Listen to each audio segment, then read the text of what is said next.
I think the first trait that good teachers should have is a passion. You should have a love for what you're doing. Teaching to me is like ministry. You're reaching out to several different types of students and different learners, and you got to be able to get whatever teaching message that you need to get across to your learners, whether it's visually, auditory, kinesthetically. You got to be a good teacher and be passionate about what you're doing, have a love, because it can definitely show when you're not passionate about your craft.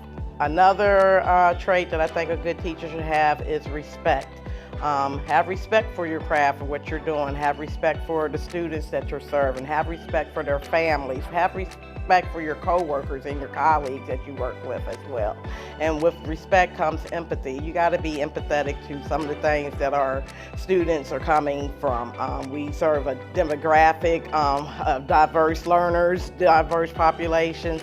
So I think you got to be empathetic and caring about each student population that you're serving. The last trait I think you would need to have is perseverance, because in this division, I know there's a lot of obstacles and challenges that we have to overcome, whether it's student absenteeism, student dropout rates, getting families engaged and involved in their child's education. So perseverance, I think you definitely need to have. You got to be a risk taker and be persistent, in what you're doing, and you'll find that hard work pays off. I think the 3 traits of an effective teacher in PCPS schools is, 1, to be patient.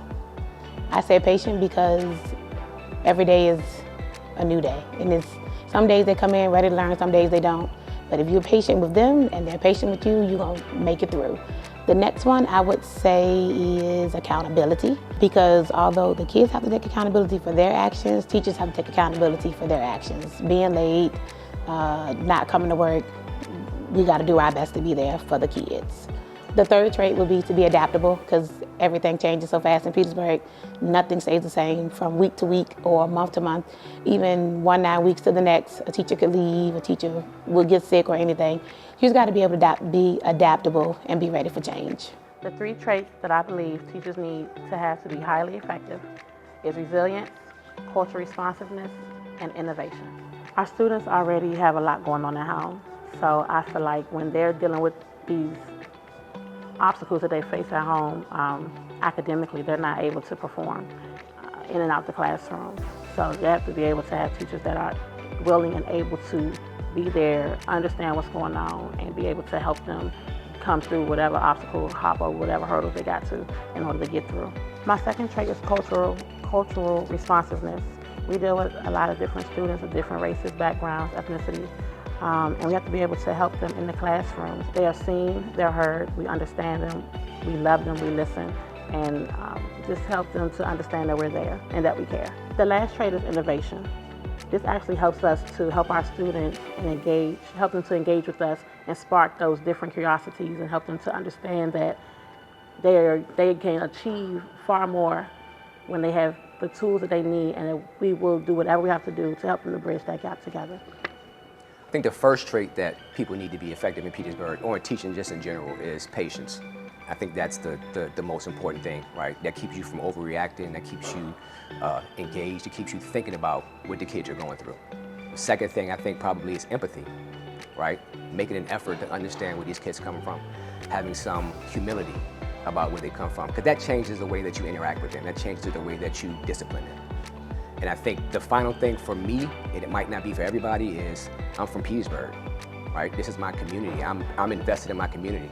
And if I'm gonna make any place better, right, I want it to be the place where I'm from, the place where my family's from. My family has roots in Petersburg.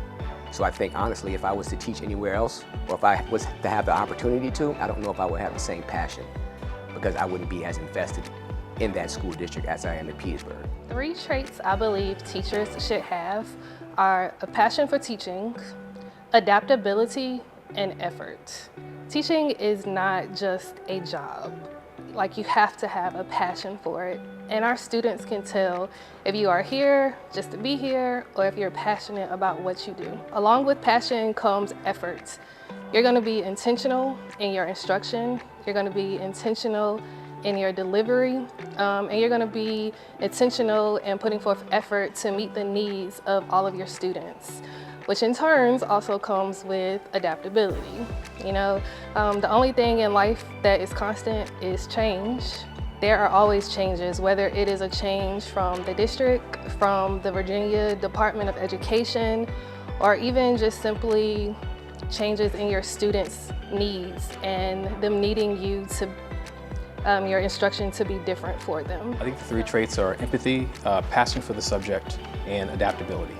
Empathy for our school community, our students, our parents, teachers, staff members, stakeholders, understanding our students, our staff, our community, understanding where they're coming from, how we can best meet their needs. Passion for the subject, having an enthusiasm for what you teach and wanting to share that with our community of learners. And adaptability, adapting to the daily structure of the classroom, ever-changing demands of students' needs, and how we can better prepare them for the future.